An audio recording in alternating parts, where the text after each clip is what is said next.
Hi everybody, I'm Tricia from Club Scrap. Thanks for joining us today. You know, if you know about me, you know that I love to make handmade books, handmade boxes, but today I'm going to introduce you to a handmade postbound album. What I love about a handmade album is that what's on the outside matches what's on the inside. So let me show you how to make an album you are sure to be proud of.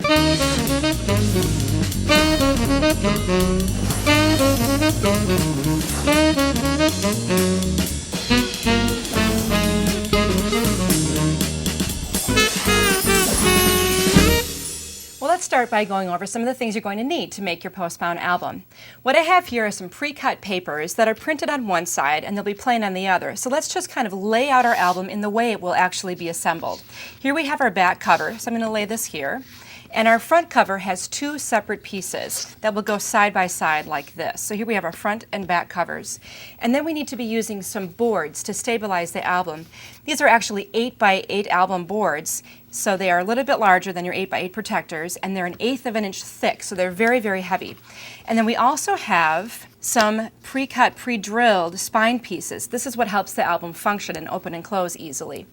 Then we're also going to be covering the inside of our album covers, and then we also have some hardware to assemble and some page protectors, and then also the finishing touch, this little spine piece that will help us cover the spine of the outside spine of the album. It really gives it a finishing look.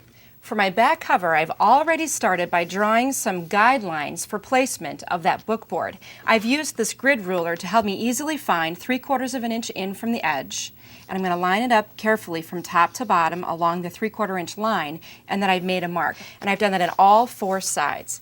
The next thing we need to do is actually add our book board cover, and we're going to glue that into place using this bookbinding glue. What I love about the glue is you can control the dry time by the amount of glue that you use, and it dries acid-free.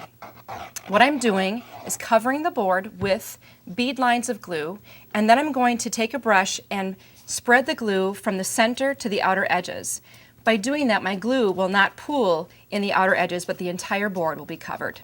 I'm going to turn this over and carefully line it up so that the edges line up on 3 sides, and then push it firmly into place. The next piece we're going to attach is this spine piece with my 2 pre-drilled holes, and do that the same way, and then put it against the other guideline so that it lines up on 3 sides. What you will have is a gutter in between the 2 pieces that measures about 1/2 of an inch, but don't worry about all these measurements because they'll be in the design guide. Next, we need to prepare our corners for mitering, and I have a little trick I want to show you how to do this because this makes it so easy.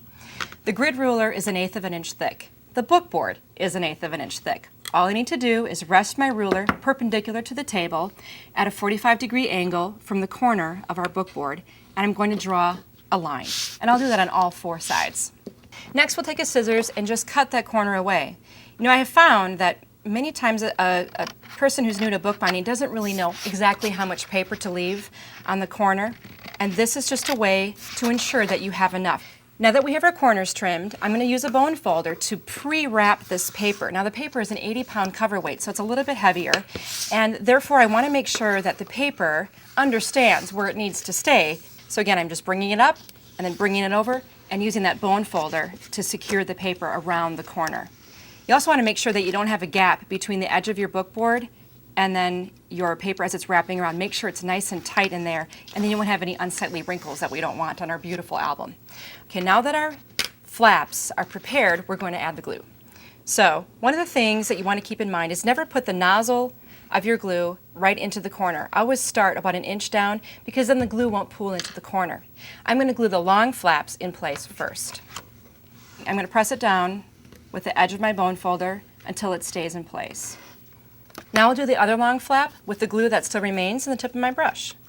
Now at this point I have my 2 long flaps in place, and you'll notice that coming from the edge of this long flap there's this overhang. Don't cut it away, just simply tuck the flap in there so that it makes contact with the front edge of this board. And that will give that paper a place to go so that when I turn this corner over, that corner is going to be perfect and there will be no board showing. And that's what's going to give you that perfect mitered corner every time. So let's fold in all 4 of those corners, and then we'll go ahead and take the glue that's probably still living in the tip of our foam brush and glue those 2 last flaps in place. All right, final step to make our cover look beautiful is to take our bone folder and just run it along the edge on all four sides so that the paper bonds with the glue that's still wet inside there. It'll just smooth it all out and square off the edges. We no longer can see our holes that we have that will hold the post later on. I'm just going to use a screw punch to redo these pre-pierced holes that we have in the book board and just make sure that we continue to keep those holes exposed. Now the final step is to attach our inside cover, and that's where that's going to go, and you'll notice it can be centered and it will have a margin on all four sides. We need to put glue on the smooth side of this cover paper, and I have a little helper here, a piece of scratch paper, and the most important thing about working with glue is to never use too much and to keep it off of your work surface. So I'm going to use a piece of paper only once, at least until the glue dries again, to help me apply glue to my inside cover. I'm going to fan from the inside of the paper to the outer edges, and I want to make sure my glue goes all the way to the edge of my paper, and that's why I have this little helper right here.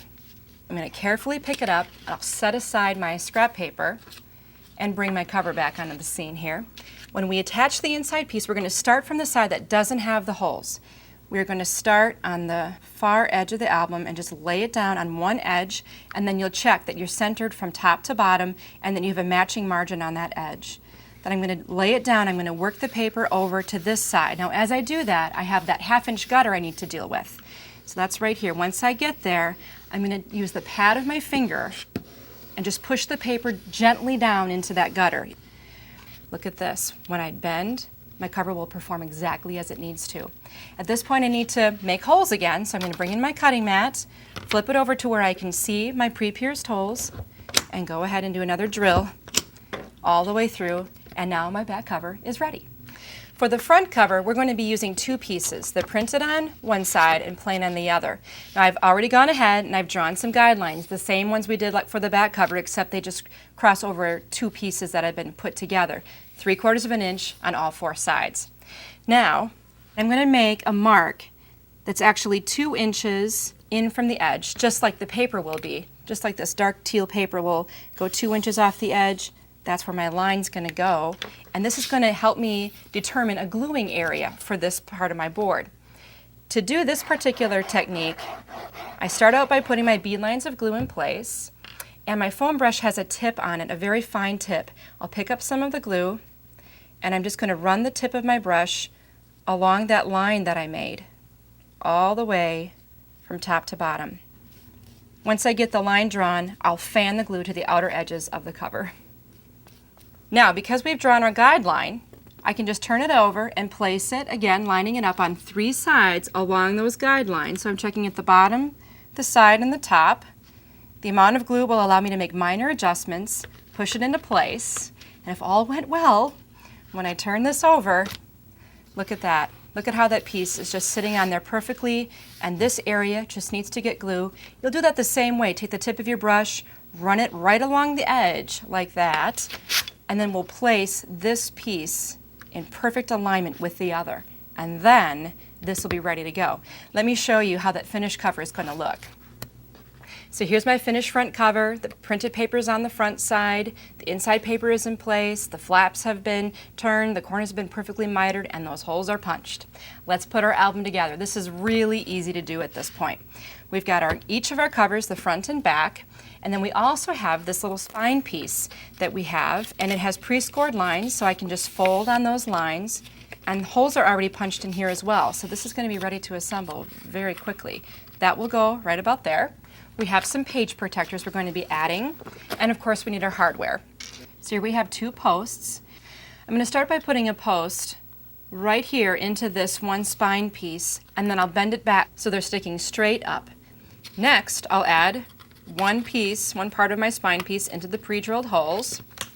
Then I'll slide my page protectors in. I'm starting with 10, but I would say you could get at least 20 in here. Continuing with our sandwich, we'll curve that spine piece around. Then enters the front cover.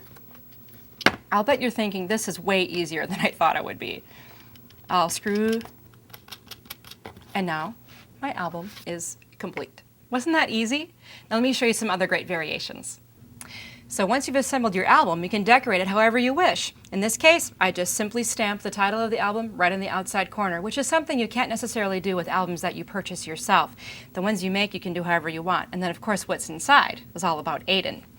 Now, let me show you some other great sizes that you can do. This is a little 6x6 book, and this is adorable for making handmade gifts. And then you can also choose formal and elegant papers as well as those cute little festive ones. This is an 8x8 size. And here we have that 12x12 album. It is worth the effort because once again, the pages on the outside match the pages on the inside. These are so much fun to make and give away, and when you do, the recipient's undoubtedly going to say, "Where did you find this beautiful album?" And you can proudly say, "I made it myself." For step-by-step instructions on how to create this week's project, download the design guide featuring special make-it-your-own bonus tips.